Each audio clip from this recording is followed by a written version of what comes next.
একবার একটা শেয়াল বনে বিচরণ করছিল। ও একটা ছোট্ট শাবক দেখতে পেল। ও ভাবলো, আজ একেই আমি খাবার হিসেবে গ্রহণ করব। আশেপাশে দেখলো কেউ দেখছে না, তো কেউ ছিল না। আর সেই শাবকের ওপর আক্রমণ করলো, যা হলো একটা ঘোর অপরাধ। বনের নিয়ম অনুসারে আপনি কখনোই শাবকের ওপর আক্রমণ করতে পারেন না। তারপর এই খবরটা যখন রাজা সিংহ জানতে পারলেন, সভার আয়োজন করলেন। কিন্তু সেখানে শেয়াল বলল, আমি তো এরকম কিছু করিনি। কিন্তু যদি আপনি এরকম বলেন, কোনো প্রমাণ দিন, এর কোনো সাক্ষী আছে? তখন রাজা সিংহ প্যাঁচাকে ডেকে পাঠালেন, যে সেই মুহূর্তে বৃক্ষের শাখার ওপর বসেছিল। সে সব কিছু দেখেছিল। প্যাঁচা সব সত্যি কথা বলল, আর শেয়ালকে মৃত্যুদণ্ড দেয়া হলো। এবার এই কাহিনী আমি আপনাকে কেন শোনালাম? কারণ মানুষও কখনো কখনো এরকম কর্ম করেন যা শিয়াল করেছে। এটা ভাবেন কেউ দেখছে না, যখন আমি অনুচিত কর্ম করতেই পারি। কিন্তু না, আপনি যাই করুন না কেন, কেউ না কেউ অবশ্যই তা দেখছে। কোনো ব্যক্তি না হলেও কোনো প্রাণী, না হলে কোনো যক্ষ বা দেব বা প্রেত। যদি এনারা কেউ না দেখেন, তাহলে ধরিত্রী মাতা দেখেন, যেখানে দাঁড়িয়ে আপনি সেই কর্ম করছেন, তাই না? তাই একটা কথা সবসময় মনে রাখবেন, কে দেখছেন কে দেখছেন না সেই বিষয়ে ভাবা ছেড়ে দিন। এটা খুব সহজ কথা। আপনি যদি উচিত কর্ম করেন, উচিত ফল পাবেন। যদি অনুচিত কর্ম করেন, তাহলে আপনি অনুচিত ফল অবশ্যই পাবেন। সেই জন্য উচিত পথে চলতে থাকুন, উচিত কর্ম করতে থাকুন, আর আমার সাথে ভালোবেসে বলুন, রাধা রাধা। আপনি কখনো কোনো বাজকে নিজের বাসা বানাতে দেখেছেন? এই বাজ যখনই কোনো বাসা বানায়, তখন উঁচু গাছের ডালে বা কোনো পর্বতের শিখরে বাসা বানায়, অনেক উচ্চতায়। আর সেখানে তার সন্তানও জন্মগ্রহণ করে। যখন এই সন্তানেরা জন্মায়, তখন এই বাজ খুবই ভালোবেসে এবং খুব সাবধানে এদের পালন পোষণ করে। নিজের ঠোঁট দিয়ে তাদের ঠোঁটে খাবার পরিবেশন করে। কিন্তু যেই সেই সন্তানেরা হৃষ্টপুষ্ট হয়ে যায় এবং সেই কথা বাজ নিজে বুঝতে পেরে যায়, সেই বাজ নিজেই সেই বাসা ছিন্ন ভিন্ন করে দেয়।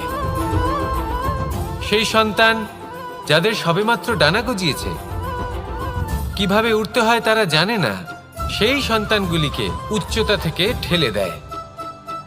সেই সন্তান প্রথমে ভয়ভীত হয়ে যায়।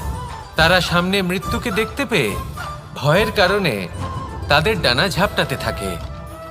আর সেই প্রক্রিয়াতেই সেই সন্তানগুলি উড়তে শুরু করে দেয়। এবার এই ঘটনায় আমরা কি শিক্ষা পেতে পারি?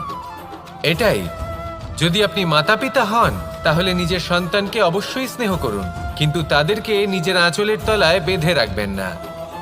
যদি আপনি চান আপনার সন্তান জীবনে উন্নতি করুক, তাহলে নিজের মুঠো থেকে তাদের স্বতন্ত্র করে দিন।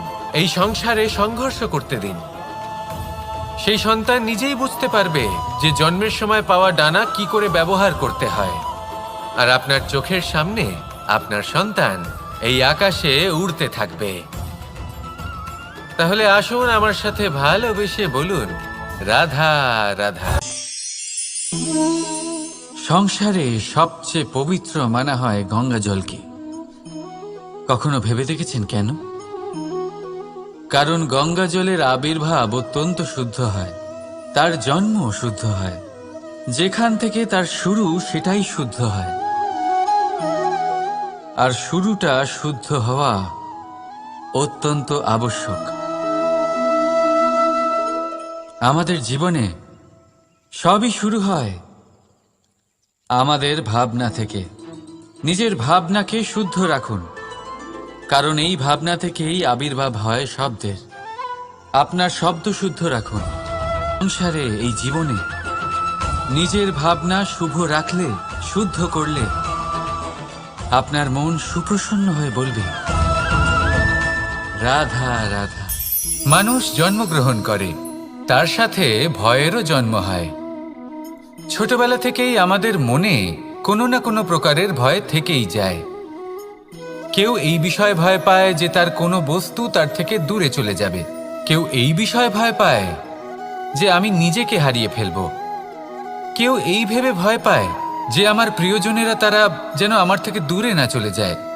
কেউ এই ভেবে ভয় পায় যে আমরা যেন পথ না হারিয়ে ফেলি। আদি ইত্যাদি। কিন্তু সত্যি কথা বলতে ভেবে দেখুন, এই ভয় বাস্তবে কি? শুধুই একটা মনস্থিতি, আর কিছুই নয়। যা কিছু আপনি জীবনে পেয়েছেন তা একদিন আপনাকে হারাতে হবে। এই জীবন হলো আপনারই, কিন্তু তাও একদিন সমাপ্ত হবে। তাই ভয় পেয়ে কি লাভ? এই ভয় শুধু আপনাকে জীবন যাপন করা থেকে বাধা দিচ্ছে, আর কিচ্ছু নয়। পথ হারিয়ে ফেললেই বুঝতে পারবেন যে নতুন পথ কিভাবে বানাতে হয়। কিছু মানুষকে জীবন থেকে হারালে তবেই আপনি বুঝবেন যে আপনার আপনজনকে। এই ভয়ের কারণে ভীত হয়ে থাকবেন না। এই তারা নক্ষত্র অন্ধকারের অভাবে গুরুত্ব হারায়। শিবকেও মহাদেব হওয়ার জন্য বিষপান করতে হয়েছিল। প্রত্যেক পরিস্থিতি, প্রত্যেক সাফল্য আপনার পরীক্ষা নেবে। তাতে উত্তীর্ণ হওয়া হলো আপনার কর্ম। যখনই আপনি ভয় পাবেন বা সংকটের সম্মুখীন হবেন, তখন সাহসের সাথে তার সম্মুখীন হন। মনে রাখবেন, যে সম্মুখীন হতে জানে, সাফল্য তার সাথে সবসময় থাকে। আসুন আর আমার সাথে ভালোবেসে বলুন, রাধা রাধা। আমাদের হাতটা দেখুন। এই হাতে 5টা আঙুল আছে, যা ভিন্ন ভিন্ন ধরনের। একরকম কেন নয়? কারণ হলো প্রত্যেকের নিজের নিজের গুরুত্ব আছে, নিজের নিজের মাহাত্ম্য আছে। এরা ভিন্ন, তাই একত্রিত হয়ে মুষ্টিবদ্ধ করা সম্ভব, যার দ্বারা আমরা আত্মরক্ষাও করতে পারি, আবার আক্রমণও করতে পারি। যদি 5টি আঙুল সমান হতো, তাহলে মুষ্টিবদ্ধ হতে পারত না, নিজেদের মধ্যে বিভ্রান্তির সৃষ্টি করত। এবার এরকমই কিছু আমাদের সংসারেও হয়। আমাদের দেশ, যেখানে একটি ভূমির ওপর ভিন্ন ভিন্ন ধর্মের মানুষ বাস করেন, ভিন্ন ভিন্ন জাতি, ভিন্ন ধর্ম, ভিন্ন ভাষা। কিন্তু যদি আমরা এটা ভাবি যে কিভাবে এই দেশকে কল্যাণের পথে নিয়ে যাওয়া যায়, কিভাবে এর বিকাশ করা সম্ভব, তাহলে আমাদের একত্রিত হওয়া শিখতে হবে। যেইভাবে 5টা আঙুল একত্রিত হয়, মুষ্টিবদ্ধ হয়, সেইভাবেই আপনার যে ভাষাই হোক, যে ধর্মই হোক, যে জাতি হোক না কেন, ঠিক আছে, আবশ্যক হলো আপনার নিজের কর্মভূমির সাথে, আপনার ধরিত্রীর সাথে যুক্ত থাকা, সাথে থাকা। তবেই দেশের উন্নয়ন সম্ভব। তবেই এই দেশ স্বতন্ত্র থাকবে, সফল হবে, আর এই মন প্রসন্ন হয়ে বলবে, রাধা রাধা। যদি আমি আমার চোখ বেঁধে কোনো একটা নির্দিষ্ট দিকে নিজের সমস্ত শক্তি প্রয়োগ করে ছুটে যাই, তাহলে কি হবে? আমি কোথাও ধাক্কা খেতে পারি, নিজের ক্ষতি করতে পারি, কোথাও পড়ে যেতে পারি, তাই না?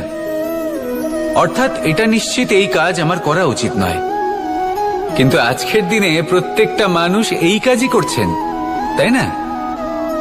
কোনো কাজ করার পূর্বে সেই কাজের বিষয়ে সম্পূর্ণ তথ্য কোথায় সংগ্রহ করছেন? শুধু এটুকু জানেন যে এই কাজটা করলে কত ধন অর্জন করবেন আর কত নাম হবে, আর ব্যাস সামনে এগিয়ে যান। এটা উচিত নয়। পূর্ণরূপে যে কোনো কাজ করার আগেই সেই কাজের বিশ্লেষণ করে নেওয়া উচিত, তা বুঝে নেওয়া উচিত, এবং সেই বিষয়ে অবশ্যই খেয়াল রাখা উচিত যে আপনার শরীর এবং আপনার মন এই কাজ করার জন্য কি প্রস্তুত রয়েছে। যদি তা না হয়, তাহলে প্রথমে নিজেকে শুধরে নিন, তারপরে সেই কাজ করুন। যদি এইভাবে জীবনে সামনে এগোন, তাহলে সাফল্যের সম্ভাবনা জীবনে অনেক বেশি বেড়ে যাবে। তাহলে এটাই করুন, আর আমার সাথে ভালোবেসে বলুন, রাধা রাধা। এই সংসারে সাফল্য লাভ করার জন্য জ্ঞানের প্রয়োজন হয়, পরিশ্রমের প্রয়োজন হয়, দৃঢ় নিষ্ঠার প্রয়োজন হয়, নিরন্তর চেষ্টা করা প্রয়োজনীয়। কিন্তু আরো কিছু আছে যা অত্যন্ত প্রয়োজনীয় এবং গুরুত্বপূর্ণ। তা হলো ভালো বন্ধু। তাদের থাকা অত্যন্ত প্রয়োজনীয়। যদি ভালো বন্ধু থাকে, তাহলে সময় এলে তারা ঢাল হয়ে আপনাকে সুরক্ষা করবেন। সময় এলে অস্ত্রের মতো শত্রুকে সংহারও করবেন। যদি তিনি জ্ঞানী হন, তাদের মধ্যে সদ্গুণ থাকে, তাহলে এই সব গুণ আপনার মধ্যেও প্রবেশ করবে। তাহলে সাফল্যের জন্য ভালো বন্ধু পাওয়া অত্যন্ত প্রয়োজনীয়। কিন্তু শুধু বন্ধু কেন, ভালো শত্রুও থাকা প্রয়োজনীয়। এবার আপনি ভাববেন, আমি কি বললাম? যদি আপনার জীবনেও ভালো অর্থাৎ শক্তিশালী শত্রু থাকে, তাহলে আপনিও শক্তিশালী হতে থাকবেন। এই শত্রু আপনাকে প্রেরিত করবে আরো বেশি শক্তিশালী হয়ে ওঠার। কখনো কোনো হরিণকে দেখুন, তীব্র গতিতে দৌড়তে থাকে। কেন তীব্র গতিতে দৌড়য়? এই কারণে নয় যে কোথাও তার জন্য মধুর ঘাস অপেক্ষা করে রয়েছে, না,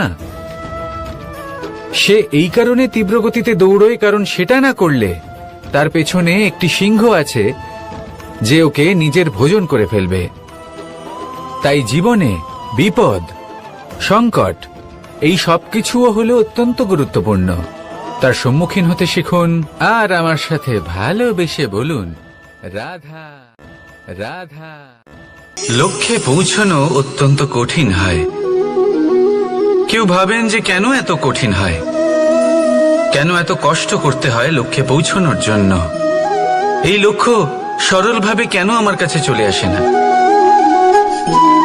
চলুন আপনাকে একটা কথা বলি, যদি আপনার লক্ষ্য কঠিন না হয় তাহলে তাকে পাওয়া আপনার পক্ষে অসম্ভব হয়ে উঠবে। লক্ষ্যে পৌঁছানোর এই রাস্তায় আপনি যে কড়া রোদের সম্মুখীন হন, যার থেকে আপনি দূরে পালাতে চান, সেই রোদ আপনাকে প্রেরণা যোগায় যে আপনি এগোতে থাকুন। ভাবুন একজন যাত্রী যে কিনা নিজের লক্ষ্যের দিকে যাচ্ছেন, সেই পথে উনি যদি একটু ছায়া পেয়ে যান আর উনি ওখানে বিশ্রাম নেন, তাহলে তার সাথে তার ভাগ্য গভীর নিদ্রায় সেখানে বিলীন হয়ে যায়। তাই এই পরিশ্রমের করা রোদের থেকে কখনো দূরে পালাবেন না। জীবনে শুধু সামনে এগোতে থাকুন দৃঢ়তার সাথে।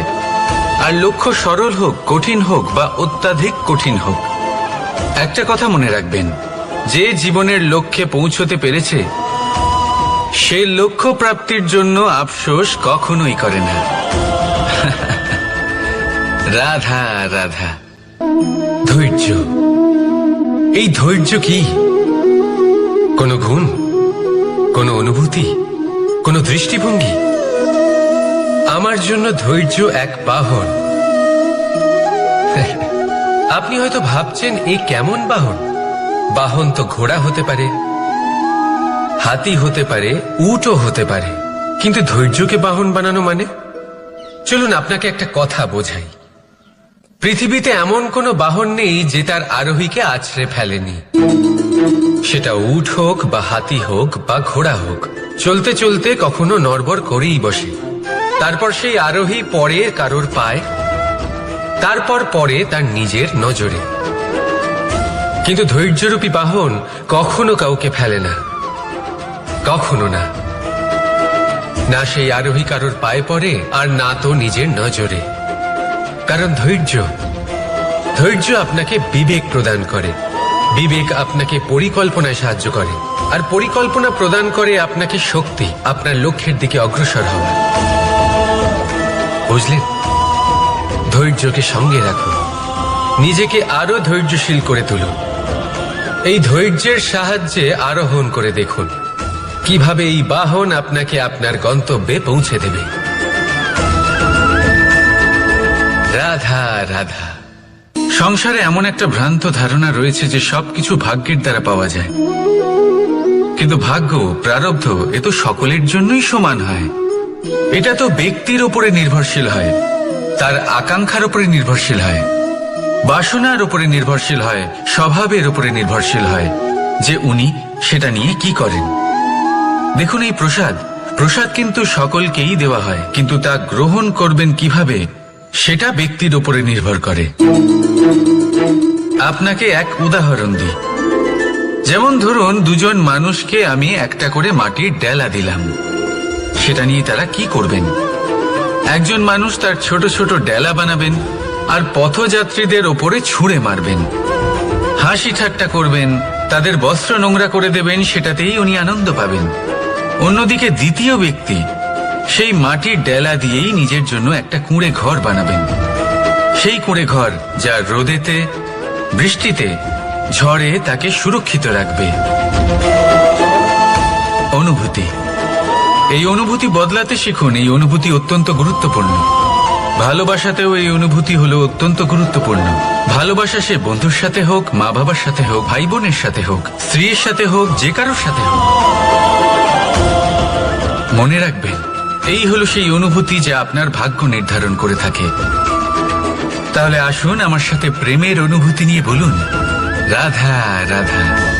লক্ষ্য, পথ আর সাফল্য, এই তিনটেই একে অপরের সাথে জড়িত, কিন্তু অনেকবার মানুষ এদের ঠিকভাবে বুঝতে পারেন না।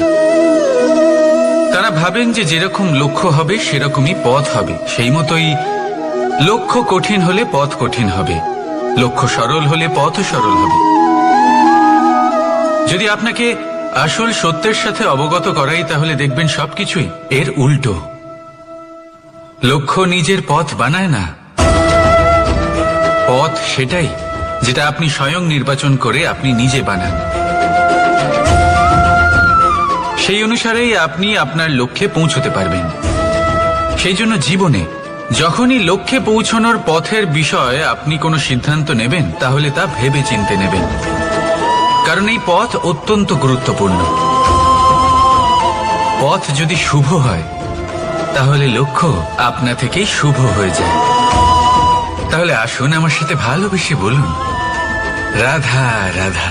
ভাগ্য আর কর্ম, এই দুই এমন শব্দ যাকে ঘিরে সমগ্র সংসার। কেউ বলে আমার ভাগ্যে এটা ছিল না, যা পেলে আমার জীবন অন্যরকম হতো। কেউ বলে আমার গত জন্মের কর্ম নিশ্চয়ই এমন ছিল, যে কারণে এই জন্মে এরকম ভাগ্য পেয়েছি আমি। এসব বাদ দিন আর একবার শান্ত চিত্তে ভাবুন। আপনি বুঝতে পারবেন যে ভাগ্য আর কর্ম এই দুই এই জন্মের। তফাৎ শুধুমাত্র এটাই যে যদি ভাগ্যের কথা বলা হয়, তাহলে আপনি এই ভাগ্যের থেকে যত বেশি আশা করবেন, তত বেশি নিরাশ হবেন আপনি, কারণ এই আশা আপনাকে কর্ম করা থেকে আটকায়। যদি কথা বলা হয় কর্মের, তাহলে নিজের কর্মের প্রতি যত বিশ্বাস রাখবেন, তত বেশি সফলতা আপনার কাছে আসবে। তাই একটা কথা মনে রাখবেন, ভাগ্য আপনার কর্ম নির্ধারণ করে না, কিন্তু আপনার কর্ম আপনার ভাগ্যকে অবশ্যই নির্ধারণ করে। রাধা রাধা। নাম কত সাধারণ একটা বিষয়। প্রত্যেক মানুষ যে জন্ম নেয়, তাকে একটা নাম দেওয়া হয়, যা সে পেয়ে থাকে তার মাতা পিতার দ্বারা, না হলে তার গুরুর দ্বারা, বা কোনো আত্মীয়ের দ্বারা, বা কোনো কাছের মানুষের দ্বারা। এই নামের সাথেই সে আস্তে আস্তে বেড়ে ওঠে। কিন্তু এটাই কি সেই নাম? এই নামই কি সবকিছু? কখনোই নয়। একটা নাম সেটা যা আপনি জন্মের সময় লাভ করেন, যে নামে আপনি কর্মের পথে অগ্রসর হন। আরও একটা নাম সেটা যা আপনি আপনার কর্মের দ্বারা অর্জন করেন, আর এই নামেই আপনাকে সবাই যুগ যুগ ধরে মনে রাখে। আপনার আসল নাম সেটা নয় যা আপনাকে জন্মের সময় দেওয়া হয়েছিল।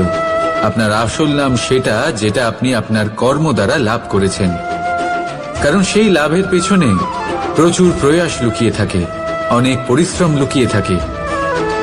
কিন্তু যদি আপনি চান যে মানুষ আপনার নাম মনে রাখে, তাহলে আপনাকে কর্মের পথে অগ্রসর হতেই হবে।